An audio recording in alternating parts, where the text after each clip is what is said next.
மஞ்சள் மஞ்சள் பொதுவா நல்ல காரியங்கள் ஸ்டார்ட் பண்றதுக்கு முன்னாடி இந்த மஞ்சள் எடுத்து வச்சு தான் ஸ்டார்ட் பண்ணுவாங்க.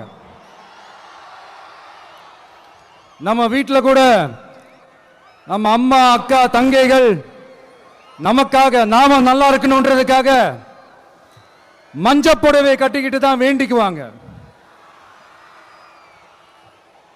அப்படி அந்த மஞ்சள்னாலே ஒரு தனி வைப்பு தாங்க.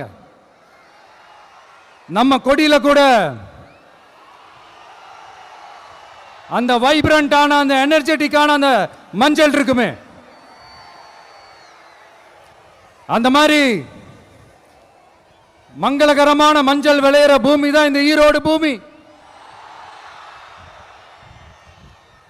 இங்க வந்து மஞ்சளை பத்தி பேசாம வேற எங்க போய் பேசுறது?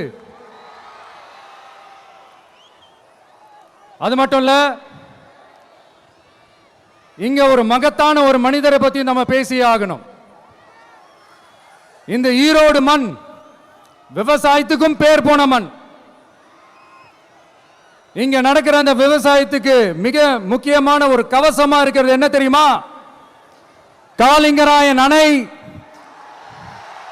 காளிங்கராயன் கால்வாய்.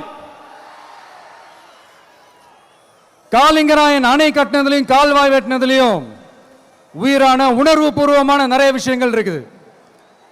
அப்படி அந்த ப்ராசஸ்ல அவர் அந்த அணை கட்டும் போதும் கால்வாய் வெட்டும் போதும் ரொம்ப சோர்வடைஞ்சிட்டாராம். அப்ப அவங்க அம்மா அதை பார்த்துட்டு சொன்னாங்களாம், மகனே காளிங்கா, தயிர் வித்த காசு தாழ்வாரம் வரைக்கும் இருக்குது, மோர் வித்த காசு முகுட வரைக்கும் இருக்குது, அதை எடுத்துக்கிட்டு போய் அணைய கட்டியா கால்வாய வெட்டியான்னு சொல்லி தைரியம் கொடுத்தாங்களாம். பெத்த அம்மா கொடுக்கிற அந்த தைரியம் இருக்கு பாருங்க, அதை தாண்டி வேற எதுவுமே கிடையாதுங்க. ஒரு மனுஷனால எதையும் சாதிச்சு காட்ட முடியும். அப்படி ஒரு தைரியத்தை தான் இப்ப நீங்க என்னுடைய அம்மா அக்கா தங்கைகள் நண்பா நண்பிகள் தோழர்கள் எல்லாரும் எனக்கு கொடுத்திருக்கிறீங்க. அதே தைரியத்தை, அதே துணையா என் கூட நிக்கிறீங்க. இதை எப்படி நம்ம பிரிச்சு விடலாம்? இதை எப்படி நம்ம கெடுக்கலாம்? என்னெல்லாம் அவதூறுகள் நம்ம விஜய் மேல சொல்லி மக்களை நம்ப வைக்கலாம்? என்னெல்லாம் சூழ்ச்சிகள் நம்ம விஜய் மேல பண்ணி மக்களை நம்ப வைக்கலாம்? இப்படி சூழ்ச்சிகளை மட்டுமே நம்பி பொழப்ப நடத்துற சில சூழ்ச்சிக்கார கூட்டங்கள் இதை தொடர்ந்து செஞ்சுக்கிட்டு தான் இருக்கு. ஆனா அவங்களுக்கு தெரியாது, இது இன்னைக்கு நேத்து வந்த உறவு இல்ல. கிட்டத்தட்ட 30-33 வருஷத்துக்கு மேல இருக்கிற உறவு. ஏன் நான் சினிமாவுக்கு வந்தப்போ எனக்கு வயசு 10, அப்பல இருந்தே இந்த உறவு ஸ்டார்ட் ஆகி போயிட்டு இருக்கேன்னு அவங்களுக்கு தெரியாம போச்சு. அதனால என்ன பண்ணாலும், நீங்க என்ன ட்ரை பண்ணாலும், எல்லாத்தையும் விட்டுட்டு மக்களுக்காக வந்திருக்கிற இந்த விஜய மக்கள் ஒரு நாளும் கைவிட மாட்டாங்க. மக்கள் கூடவே நிக்கிறாங்க, கூடவே நிப்பாங்கன்னு அவங்களுக்கு தெரியாம போச்சு. என்னப்பா நிப்பீங்கல்ல? உங்களை நம்பிதாப்பா வந்திருக்கிறேன். அதான் இந்த சத்தம் தாங்க வாழ்நாள் பூரா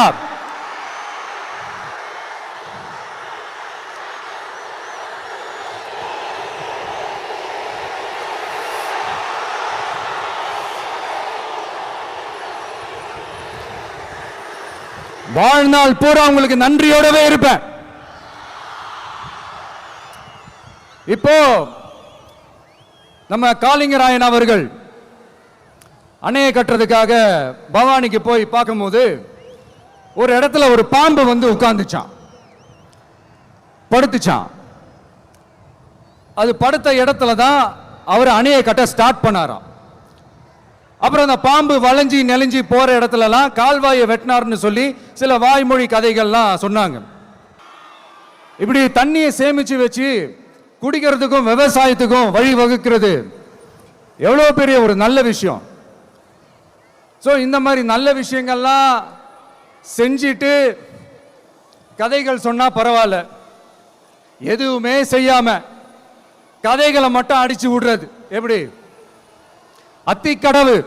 அத்திக்கடவு அவிநாசி திட்டத்தை இன்னும் விரிவுபடுத்தினா அந்த 3 மாவட்டத்தில் இருக்கிற லட்சக்கணக்கான மக்களுக்கு எவ்வளவு பிரயோஜனமா இருக்கும். எத்தனையோ லட்சம் ஏக்கர் நிலங்கள்ல விவசாயம் நடத்தினா எவ்வளவு பிரயோஜனமா இருக்கும். ஏன் அதெல்லாம் பண்ண மாட்டேன்றீங்க? வள்ளுவர் கோட்டத்துக்கு காட்டுற அக்கறைய இங்க மக்கள் வாழ்வாதாரத்தில் கொஞ்சம் காட்டலாம்ல, ஏன் காட்ட மாட்டேன்றீங்க? இங்க என்ன கவர்மெண்ட் நடத்துறாங்களா இல்ல கண்காட்சி நடத்துறாங்களா? இந்த 21ஆம் நூற்றாண்டிலே மக்களை பத்தி எதுவுமே யோசிக்கிறது இல்ல. ஆனா அந்த காலத்திலேயே இது எல்லாத்தையும் பத்தி யோசிச்ச மக்களை பத்தி, குடிக்கிற தண்ணியை பத்தி, விவசாயத்தை பத்தி, அணை கட்டுறதை பத்தி, கால்வாய் வெட்டுறதை பத்தி, இதெல்லாம் எங்கிருந்து? பவானியிலிருந்து நொய்யலாறு வரைக்கும் கால்வாய் வெட்டி இது எல்லாத்தையும் பத்தி யோசிச்ச காளிங்கராயன் அவர்களுக்கு கோடி கும்பிடு போட்டாலும் பார்த்தாதுங்க. இப்படி அந்த காலத்துல இருந்த ஒரு ஹீரோவை பத்தி பேசிட்டு இந்த காலத்துல, அதாவது 1920th செஞ்சுரியில இருந்த ஒரு ஹீரோவையும் பத்தி நம்ம பேசி ஆகணும்ல. ஒருத்தர் இலக்கிய மனம் கொண்ட ஹீரோனா இன்னொருத்தர் இரும்பு மாதிரி அயன் மேன் தான். எஸ், நம்ம ஈரோடு கடப்பாறை தான்.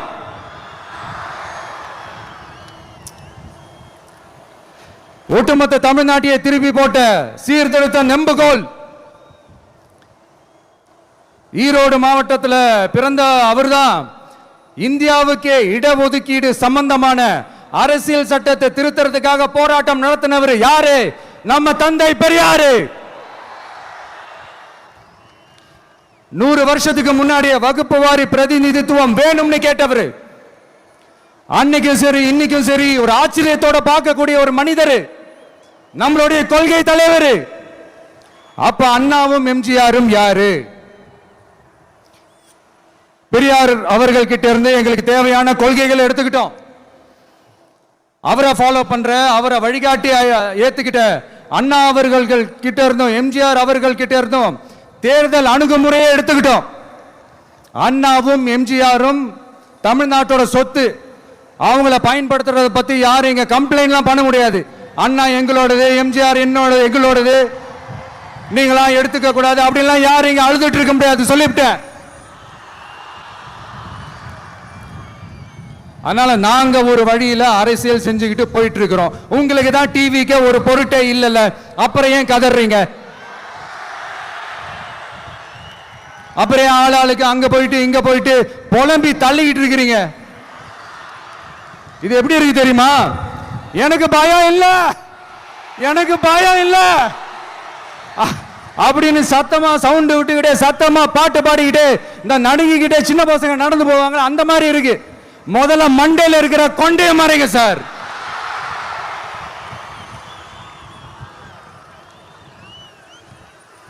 சும்மா மாறு வேஷத்துல மறு வச்சுக்கிட்டு மீடியா ஆளு, ரேடியோ ஆளுன்னு இவங்க ஆளுங்களே மாத்தி மாத்தி அனுப்பிக்கிட்டு இதெல்லாம் என்ன மக்களுக்கு தெரியாதுன்னு நினைச்சிட்டு இருக்கீங்களா? மக்கள் எல்லாத்தையும் உன்னிப்பா கவனிச்சிட்டு இருக்காங்க. அதனாலதான் சொல்றேன், உங்களுக்கு நீங்க கொள்ளையடிச்சு வச்சிருக்கிற காசு தான் துணை. ஆனா எனக்கு என் மேல எல்லையில்லா பாசம் வச்சிருக்கிற இந்த மாசு தான் துணை.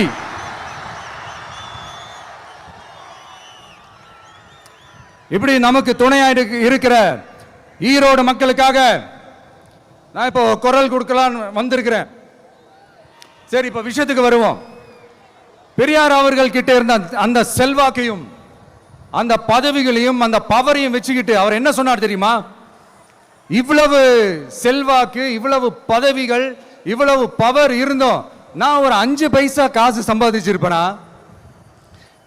எனக்கோ இல்லை என் குடும்பத்துக்கோ பட்டங்கள் வேணும், பதவி வேணும்னு ஏதாவது கேட்டிருப்பேனா? இல்லை ஏதாவது லாபம் பார்த்துருப்பேனா? இல்லை எதுக்காவது ஆசைப்பட்டிருப்பேனா? ஆனா அவர் பேரை சொல்லிக்கிட்டு அவருடைய கொள்கையை ஃபாலோ பண்றதா சொல்லிக்கிட்டு இப்ப ஆட்சியில இருக்கிறவங்க என்னெல்லாம் செய்யறாங்கன்னு. அதனாலதான் சொல்றோம், பெரியார் பேரை சொல்லிக்கிட்டு தயவு செஞ்சு கொள்ளடிக்காதீங்கயா. தயவு செஞ்சு கொள்ளையடிக்காதீங்க. அவரு பேரை சொல்லிக்கிட்டு, பெரியார் பேரை சொல்லி கொள்ளையடிக்கிற இவங்க தான் நம்மளுடைய அரசியல் எதிரி. மக்களை நீங்க சொல்லுங்க, நம்மளுடைய அரசியல் எதிரி யாரு? நம்மளுடைய கொள்கை எதிரி யாரு? ரிப்பீட், நம்மளுடைய அரசியல் எதிரி யாரு? நம்மளுடைய கொள்கை எதிரி யாரு? உங்களுக்கு புரியுதுல்ல? எனக்கு அது போதும்யா, எனக்கு வேற எதுவுமே தேவையில்லை. அதனாலதான் நம்மளை பத்தி, நம்ம அரசியலோட, நீங்க எல்லாரும் என்னோட அரசியலோட கனெக்டடா இருக்கீங்கன்றது ரொம்ப தெளிவா தெரியுது. அதனால எனக்கு அது போதும். அதனாலதான் எதிரிகள் யாருன்னு சொல்லிட்டு களத்துக்கு வந்திருக்கிறோம். அதனால அவங்கள மட்டும் தான் எதிர்ப்போம். அதுவும் அந்த எதிரிகள் யாரு இப்போ இங்க 2026 சட்டமன்ற தேர்தலில் களத்தில் இருக்கிறாங்களோ அவங்கள மட்டும் தான் எதிர்ப்போம். சும்மா களத்திலே இல்லாதவங்களையும், களத்துக்கும் அவங்களுக்கும் சம்பந்தமே இல்லாதவங்களையும் எதிர்க்கிற ஐடியாலாம் இல்ல பாஸ். நீங்க கேட்கிறீங்கன்றதுக்காக எல்லாம் எதிர்த்துட்டு இருக்க முடியாது பாஸ். எங்களுக்கு நிறைய வேலை இருக்குது. எத்தனை எத்தனை பொய்யான வாக்குறுதிகள். வந்த உடனே நீட்டை ரத்து செய்வோம், கல்வி கடனை ரத்து செய்வோம், கேஸ் சிலிண்டருக்கு மானியமா 100 ரூபாய் தருவோம், என்னெல்லாம் அடிச்சு விட்டுட்டு இன்னி வரைக்கும் கேட்கிறேன், இதெல்லாம் சொன்னாங்களே செஞ்சாங்களா? இவங்க எப்பவுமே இப்படிதான், சொல்றது ஒண்ணு செய்யறது ஒண்ணு. திமுகவும் பிரச்சனைகளும் ஃபெவிகால் போட்டு ஒட்டின ஃப்ரெண்ட்ஸ் மாதிரி ஒன்னில இருந்து ஒன்ன பிரிக்கவே முடியாது. இப்போ ஈரோடு பகுதியில் இருக்கிற பிரச்சனையை பத்தி பேசுவோம். பெரியார் பேரை மட்டும் சொல்லிக்கிட்டு எப்படி அவரோட கொள்கைகளுக்கு எதிராக செயல்படுறாங்களோ அப்படிதான் இந்த மஞ்சள் நகரத்தோட மஞ்சளுக்கும் ஒண்ணும் பண்ணல, மஞ்சள் விவசாயிகளுக்கும் ஒண்ணும் பண்ணல.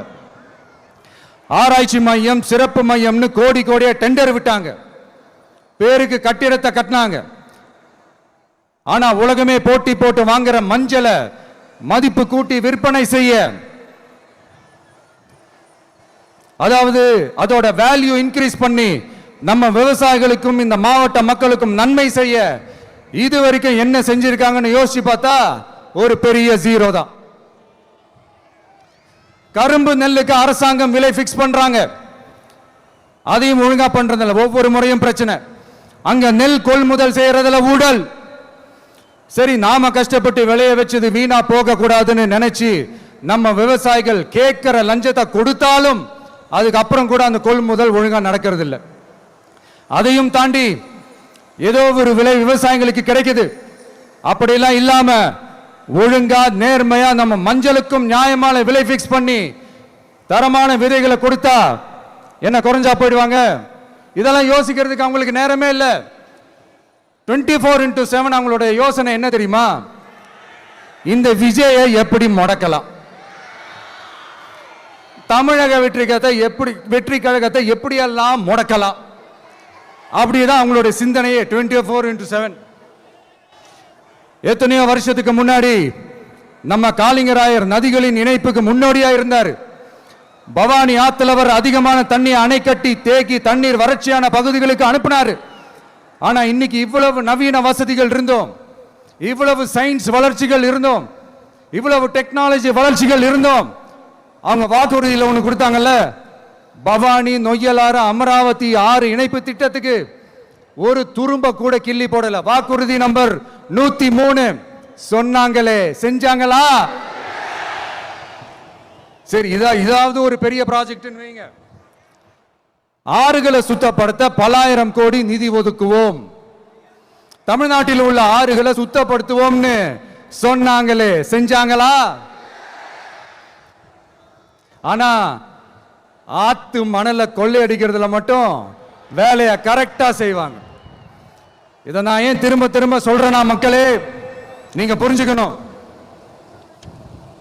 கொஞ்சம் மசந்தா மற்ற மாவட்டங்கள்ல மணல் காணாம போன மாதிரி, மலைகள் காணாம போன மாதிரி, நம்ம மாவட்டத்தில் தனி வளத்தை கொடுத்த செம்மண்ணும் காணாம போறதுக்கு வாய்ப்பு இருக்கு மக்களே. நம்ம மண்ணுக்கும் நம்ம ஆத்துக்கும் நம்ம விவசாயிக்கும் தான் இந்த மோசமான நிலைமை. அதனால ஏதாவது தொழில் செஞ்சு பிழைக்கலாம்னு பார்த்தா அதுக்கும் எங்க விடுறாங்க. தொழில்னு பார்த்தா 30% நெசவாளர்களுக்கு கூலி பாக்கி. அரசாங்கம் நம்ம நெசவாளர்கள் கிட்ட இருந்து கொள்முதல் செய்த வேட்டி சேலைக்கான கூலியை கூட போராடி தான் வாங்க வேண்டியதா இருக்குது. அது சலுகையோ உதவியோ நலத்திட்டமோ கிடைக்காது. நம்ம உழைப்புக்கான ஊதியம், நம்மளோட உரிமை, அதுக்கே போராட வேண்டிய நிலையில தான் இந்த அரசாங்கம் நம்மளை வச்சிருக்கு. நல்லா பார்த்துக்கங்க மக்களே, உரிமைக்கு குரல் கொடுத்தவங்க தான் இவங்க.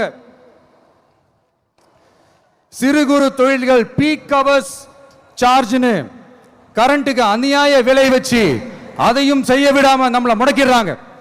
அந்த பீக் ஹவர்ஸ் சார்ஜ் கொள்ளையால எத்தனை வருஷமா எவ்வளவு பேர் பாதிக்கப்படுறோம், எவ்வளவு தொழில்கள் பாதிக்கப்படுது. நாமளும் கத்துறோம், போராடுறோம், கோரிக்கை வைக்கிறோம். எதையாவது இவங்க கண்டுக்கிறாங்களா? கொஞ்சம் யோசிங்க. ஏன் கண்டுக்க மாட்டேன்றாங்கன்னு கொஞ்சம் யோசிங்க. அப்பதாங்க பிரைவேட்ல அதிக விலைக்கு கரண்ட் வாங்க முடியும், அதுக்கு டெண்டர் விட முடியும். அப்படி டெண்டர் விட்ட மேட்டர்ல எல்லாம் என்ன நடக்கும்னு உங்களுக்கும் தெரியும், எனக்கும் தெரியும், நம்ம எல்லாருக்குமே தெரியும். இந்த மாதிரி ஈரோட்ல மட்டும் இல்ல, எந்த மாவட்டத்துக்கு போனாலும் பிரச்சனைகள் மேல பிரச்சனைகள் தான்.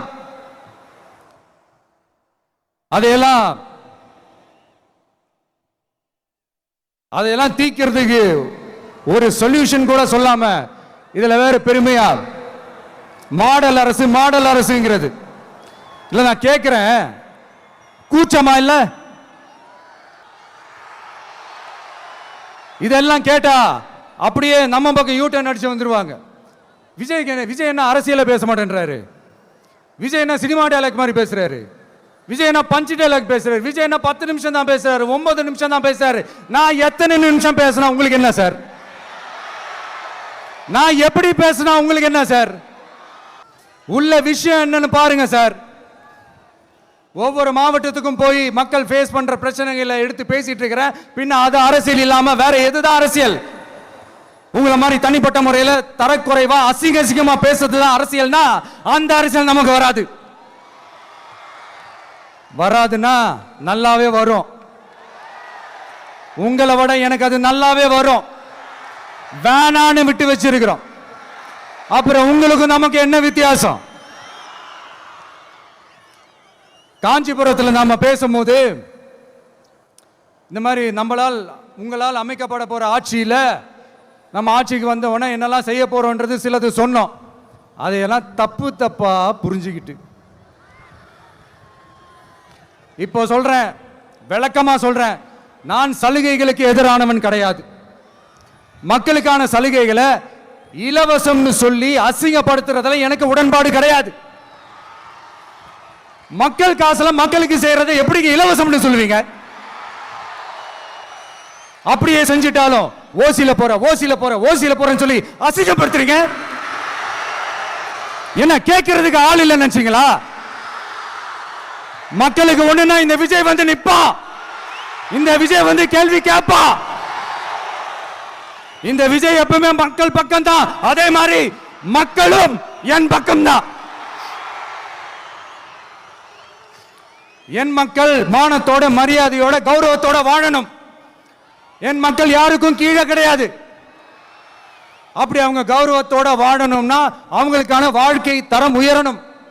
வாழ்க்கை தரம் உயரணும்னா அவங்களோட வாழ்வாதாரம் உயரணும். வாழ்வாதாரம் உயர்ந்தாதான் பொருளாதாரம் உயரும். பொருளாதாரம் உயர்ந்தாதான் வசதி வாய்ப்புகள் உயரும்.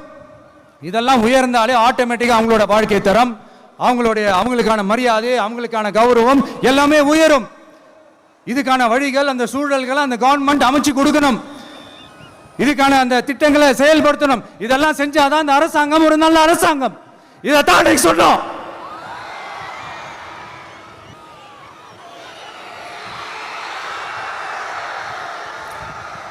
இதைத்தான் இன்னைக்கு சொன்னோம். உடனே சொன்னா மட்டும் போதுமா? எப்படி செயல்படுத்துவீங்க? நாங்க என்ன வாயிலேயே வடை சுடுறதுக்கு டிஎம்கேவா? டிவி கேடா?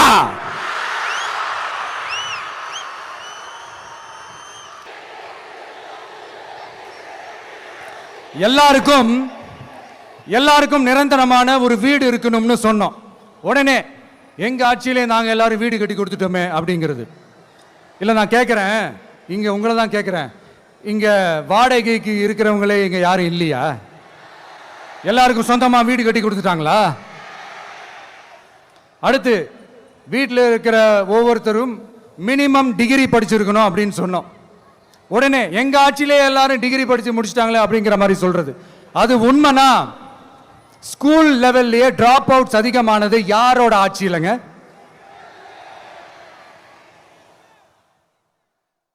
பசங்க பிள்ளைங்க யாரும் ஸ்கூல்ல சேரலன்னு சொல்லிட்டு எனக்கு தெரிஞ்சு 207 கவர்மெண்ட் ஸ்கூல்ஸ் மூடினது யாரோட ஆட்சி இல்லைங்க? இதுல கல்வியில் சிறந்த தமிழ்நாடுன்னு டிராமா வேற. அடுத்து குடும்பத்தில் ஒருத்தருக்கு நிரந்தரமான வருமானம் வரணும், வேலை வாய்ப்பு கிடைக்கணும் அப்படின்னா நாங்க கொடுக்காத வருமானமா, நாங்க கொடுக்காத வேலையா அப்படிங்கிறது. எத்தனையோ லட்சம் காலி பணியிடங்கள் நிரப்புவோம்னு வாக்குறுதி கொடுத்துட்டு ஆட்சிக்கு வந்தீங்கல்ல, எத்தனை லட்சம் காலி பணியிடங்களை நிரப்புனீங்க? அட்லீஸ்ட் 1 லட்சம் காலி பணியிடங்களாவது நிரப்புனீங்களா? இதெல்லாம் சொல்லிட்டு மக்களை ஏமாத்துறது யாரோட ஆட்சி இல்லைங்க? அடுத்து ரொம்ப முக்கியமா, பெண்களுக்கு பாதுகாப்பு இல்ல, சட்டம் ஒழுங்கு சரியா இல்லைன்னு சொன்னா தமிழ்நாட்டில் பெண்கள் பாதுகாப்பு தான் அதிகமா இருக்குதான். நீங்க சொல்லுங்க மக்களே, பெண்கள் பாதுகாப்பு இருக்கு, சட்டம் ஒழுங்கு சரியா இருக்கு? அவங்க சொல்றது உண்மையா? அவங்க சொல்றதை நீங்க ஏத்துக்கிறீங்களா? சத்தமா கேக்குதா சார்? இதுதான் ரியாலிட்டி, இதுதான் நிஜம். நம்மளுடைய ஆட்சியில சட்டம் ஒழுங்குற சமரசமே இருக்காது. அதனாலதான் இவ்வளவு ஸ்ட்ராங்கா சொல்றோம், தைரியமா இருங்க மக்களே. இந்த மாதிரி விஷயங்கள்லாம் நம்ம மக்கள் கிட்ட எடுத்து சொன்னா உடனே இதெல்லாம் என்னென்ன செய்ய போறோன்றது சிலதெல்லாம் காஞ்சிபுரத்தில் சொன்ன மாதிரி சொன்னா எல்லாத்தையும் தப்பா திருச்சி பேசிக்கிட்டு அவதூறு பரப்பிக்கிட்டு.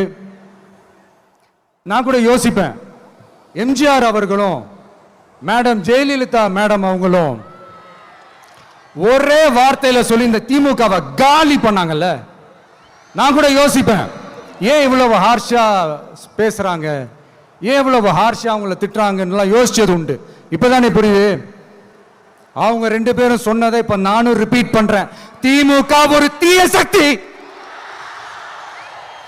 திமுக ஒரு தீய சக்தி, திமுக ஒரு தீய சக்தி, திமுக ஒரு தீய சக்தி, தீய சக்தி, தீய சக்தி, தீய சக்தி.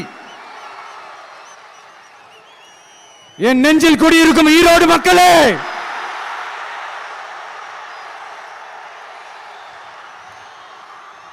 டிவிகே ஒரு தூய சக்தி. எப்படி? டிவிகே ஒரு தூய சக்தி. தூய சக்தி டிவிகேவுக்கும் தீய சக்தி டிஎம்கேவுக்கும் தான் போட்டியே. என்ன முடக்கலாம்னு நினைக்கிறீங்க, ஆனா இந்த சத்தத்தை ஒரு நாள் உங்களால முடக்க முடியாது. மக்கள் விரோத திமுக அரசை வீழ்த்த மக்கள் சக்தியான நம்மளால மட்டும்தான் முடியும். அண்ணன் செங்கோட்டையன் அண்ணன் அவர்கள் நம்ம கூட வந்து சேர்ந்தது நமக்கு ஒரு மிகப்பெரிய ஒரு பலம். அந்த மாதிரி செங்கோட்டையன் அண்ணன் அவர்கள் மாதிரி இன்னும் நிறைய பேர் வந்து சேர இருக்கிறாங்க. அவங்க எல்லாருக்குமே அந்த உரிய அங்கீகாரத்தை கொடுப்போம். அது மட்டும் இல்ல, அப்புறம் இன்னொரு விஷயம் சொல்ல மறந்துட்டேன். இப்போ ரீசெண்டா ஒரு இடத்துல நம்ம சிஎம் சார் அவர்கள் பேசும்போது சொன்னாங்க, என் கேரக்டரையே புரிஞ்சுக்க மாட்டேங்கிறேன். இது சினிமா டயலாக் இல்லையா? நான் ஏதாவது பேசினா சினிமா டயலாகா? சார் பேசினா அது சினிமா டயலாக் இல்லையா? சிலப்பதிகாரத்திலிருந்து எடுத்ததா அந்த லைன். என் கேரக்டரையே புரிஞ்சிக்க மாட்டேன்றது. உங்களை எப்படி தான் சார் புரிஞ்சுக்கிறது? எந்தெந்த விஷயத்துலலாம் சார் உங்க கேரக்டர் நாங்கள் புரிஞ்சுக்கிறது? அதையும் நீங்களே சொல்லிட்டீங்கன்னா கொஞ்சம் நல்லா இருக்கும் சார். சட்டம் ஒழுங்குல நாடே சந்தி சிரிக்குது, அதுலையா? பெண்கள் பாதுகாப்புல நாடே சந்தி சிரிக்குது, அதுலையா? பொய் வாக்குறுதிகளா கொடுத்து ஏமாத்தி ஆட்சிக்கு வந்தீங்களே, அதுலையா? எதில் தான் சார் உங்க கேரக்டர் நாங்கள் புரிஞ்சுக்கிறது? ஆனா ஒண்ணு, தமிழ்நாட்டில் ஆட்சி செய்கிற நீங்களும் சரி, ஒன்றியத்தில் ஆட்சி செய்யறவங்களும் சரி, நீங்க ரெண்டு பேரும் முதல்ல என்னோட கேரக்டரை புரிஞ்சுக்கணும் சார். என்னோட கேரக்டர்னு சொன்னது நம்ம மக்களோட கேரக்டர். 2026 சட்டமன்ற தேர்தலோட அந்த கேரக்டரே கொஞ்சம் வேற மாதிரி சார். அதை கொஞ்சம் தயவு செஞ்சு நீங்க புரிஞ்சுக்கணும் சார். புரிஞ்சுக்கலன்னா மக்களே உங்களுக்கு புரிய வைப்பாங்க சார். கான்பிடென்டா இருங்க சார். நல்லதே நடக்கும் சார். வெற்றி நிச்சயம் சார்.